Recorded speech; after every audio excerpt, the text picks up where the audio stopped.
अगर Jack Snyder को हम अपनी सदी के one of the greatest film makers में से एक बोले तो ये कहना कोई गलत बात नहीं होगी। सुपर हीरो सिनेमा में एक इंपॉर्टेंस ऐड करने में इसका बहुत ही बड़ा हाथ है। जहां इसका कोई भी काम आगे चल के क्यों ना आ जाए, हम जरूर से देख लेंगे नो मैटर व्हाट। जहां आखिरकार जैक स्नाइडर की सालों बाद एक बहुत ही anticipated movie Rebel Moon part 1 Netflix पे रिलीज हो चुकी है, जो कि अपने Star Wars, Seven Samurai and एक वेस्टर्न फ्लिक का एक पॉम्पस मिक्स है। जी हाँ, पॉम्पस, जिनमें आपको नाजीज देखने को मिल जाएंगे, laser sword, spider people, worm holes जो कि भाई वजाइना के शेप के बने हुए हैं। आई मीन जो ठीक है। एंड भाई मूवी के शुरू होते ही 5 मिनट के अंदर भाई अपनी खेती के सफल होने के लिए उनका एक सेक्स करने का कल्चर है, मतलब कि फार्मिंग के दौरान में। खैर अब देखो भाई, मूवी मुझे कैसी लगी मैं उसके बारे में बोलूँ तो काफ़ी मिड है, जो कि भाई इसे बुरा नहीं बनाता, मगर पर्टिकुलरली इसमें कुछ ऐसा अच्छा भी नहीं है कि आप इसकी परवाह करने लगो। जहां हम इसकी सेल्फ इंपॉर्टेंट कहानी के बारे में जाने तो काफ़ी दूर अंधेरे अंतरिक्ष में एक मिलिटरिस्टिक भाई साम्राज्य है मदर वर्ल्ड नाम से, जिसमें प्रिंसेस ईशा थी। वो गिफ्टेड थी हीलिंग पावर्स से, जिसे एक्सपेक्टेड था कि भाई वो आगे चलकर जो इतनी सारी वॉर एंड त्रासदी आई है, वो ये लड़की सब कुछ साम्राज्य में एक बार फिर से redemption, kindness and compassion restore करेगी।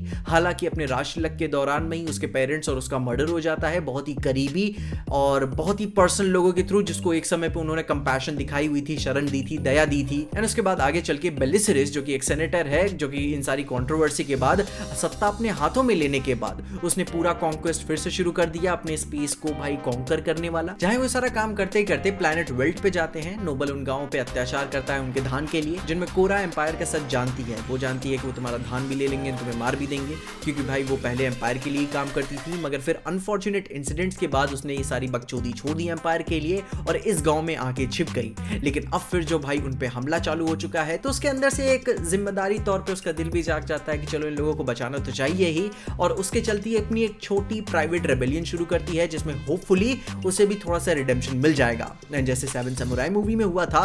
पार्ट 1 भाई इसी के बारे में है कि एक छोटा सा डाइवर्स ग्रुप लोगों का बनाएगी, वॉरियर्स का, जिनमें भाई गनर, जो कि भाई उसी गांव का एक किसान है, वो कोरा के साथ रहता है रिक्रूटमेंट प्रोसेस में, जहां उन्हें धोखा, कई साथी, नोबल से एक छोटी लड़ाई भी देखने को मिलती है। एंड कोरा का इतिहास भी उजागर होता है, जहां फिर बेलिसरिस डिमांड करता है कि सबको मार देना मगर उसकी बेटी कोरा को छोड़ देना, क्योंकि वो उसे अपने हाथों से मारकर सबको सामने क्रूसीफाई करना चाहता है। तो गुरु, इस कहानी की पिच काफी सॉलिड लगती है सुनने में, बहुत इंपॉर्टेंट फील होता है, मगर काफी सेल्फ इंपॉर्टेंट है, सिर्फ खुद के लिए जरूरी महसूस होती है, सबके लिए नहीं।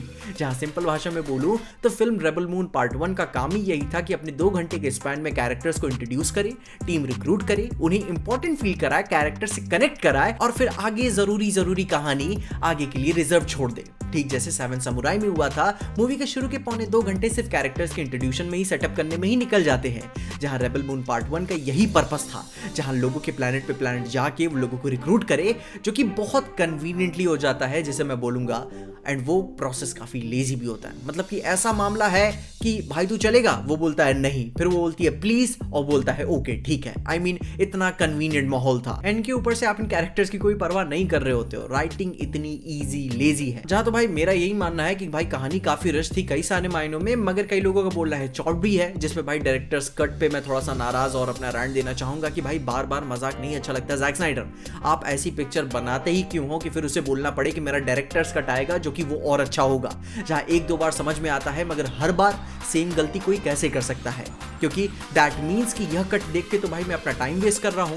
पुराने स्टूडियोज की प्रॉब्लम्स की वजह से ये तो आप नेटफ्लिक्स पे आए थे कि आपको और फ्रीडम मिल सके, लेकिन फिर इधर भी आके वही चीज हो रही है। लेकिन जैसे मैंने बोला कि मूवी मिड है, विच मीन्स कि मूवी इतनी बुरी भी नहीं है जितना लोग इसे गिराने के लिए तुले हुए हैं। मूवी में एक कैरेक्टर है जिसकी इमोशनल इंपॉर्टेंस आपको बहुत फील होती है, एंड वो है एंथनी हॉपकिंस का रोबोट वाला कैरेक्टर। आप परवाह करते हो उसकी, एंड एक मशीन होने के बावजूद भी उसमें इमोशंस काफी नजर आते हैं। जहां पे अपनी मेन लीड कोरा की बात करें तो भाई अपनी सोफिया बोलेटा, उनकी परफॉर्मेंस मैं बोलूंगा ठीक ही थी, कई सारे मामलों में काफी अच्छी परफॉर्मेंस भी नजर आती है, लेकिन फिर भी ऐसा कुछ स्पेशल नहीं था। एक स्ट्रॉन्ग डोमिनेंट फीमेल कैरेक्टर के तौर पे डिजर्विंग बंदी नजर आती है। एंड उसके बाद एड स्क्रेन, जो कि भाई थोड़ा सा मेनिसिंग किस्म का विलन नजर आता है, उसकी प्रेजेंस काफी अनप्रेडिक्टेबल है, जो कि आप एंजॉय करते हो उसको। मतलब कि भाई किसी भी सीन में आता है ना, वो बंदा बकचोदी करके जाएगा और आपको मजा आएगी, भले ही वो किसी को मार क्यों ना दे, भाई एकदम चूतियों की तरह किसी के साथ बात ही क्यों ना करे अपने एक्सप्रेशंस के साथ, या फिर टेंटिकल सेक्स।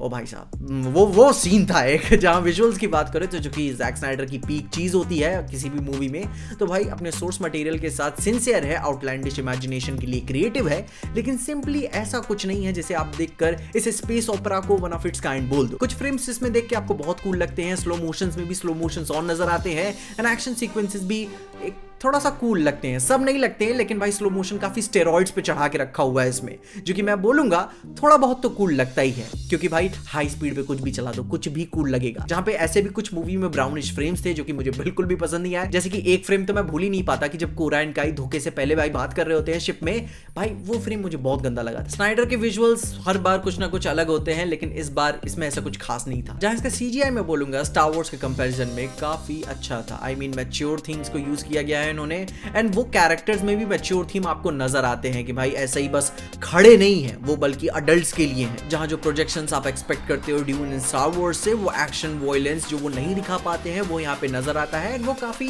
इंटरेस्टिंग भी हो जाता है। जैसे कि भाई वो स्पाइडर्स, एटिकस का मारना, स्लो मोशन में और भी स्लो मोशन चलना, और भाई वो जो ड्रामा देकर आपको जाते हैं वो काफी इंपैक्टफुल एक्सपीरियंस आपके लिए छोड़ के जाता है। मुझे तो एक एक्सटेंट तक मैं बोलूंगा वो सीन्स थोड़े से कूल लगे, लेकिन हाँ ये भी कह सकते हो कि अच्छाइयों को मैं निटपिक कर रहा हूं, क्योंकि भाई मूवी मिड है और इसकी सबसे बड़ी कमी यही है कि ये हर लेवल पे मिड है। जहां स्ट्रेट फॉरवर्ड होने के बावजूद भी इसकी स्टोरी, उसे बताने का तरीका काफी ही अंडर डेवलप्ड तरीके से प्रेजेंट किया गया है चीजों को, कि भाई कुछ और फ्लैश्ड आउट, कुछ कनेक्शन फील नहीं होता, जिसकी वजह से कहानी के एक्सटेंट तक आते आते लाइफलेस तक फील होने लगती है। आई मीन जब वे पकड़े जाते हैं तो आपको बहुत ज्यादा परवाह नहीं होती कि भाई कौन मर जाएगा, बहुत ऑब्वियस सा शॉक था जिसका कोई बहुत इमोशनल इंपॉर्टेंस नहीं पड़ता आप पे। जहां काश अगर मूवी की राइटिंग कैरेक्टर्स को लेकर और परवाह करवाने वाली होती तो एक बेटर कनेक्ट हो पाता, लेकिन सिंपली कोई परवाह करने वाली ऐसी कोई बात नहीं है इसमें, जो कि बहुत ही जल्द ही तुम इसको भूल जाओगे।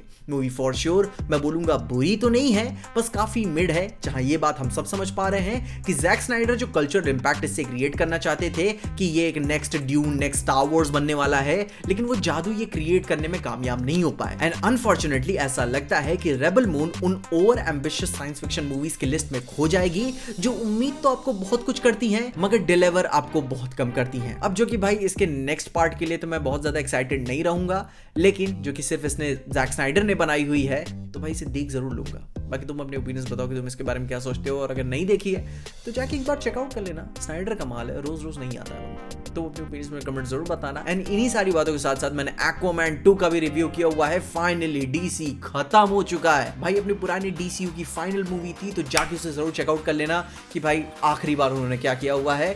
मगर तब तक के लिए देखते रहिए टीजे एक्सप्लेन।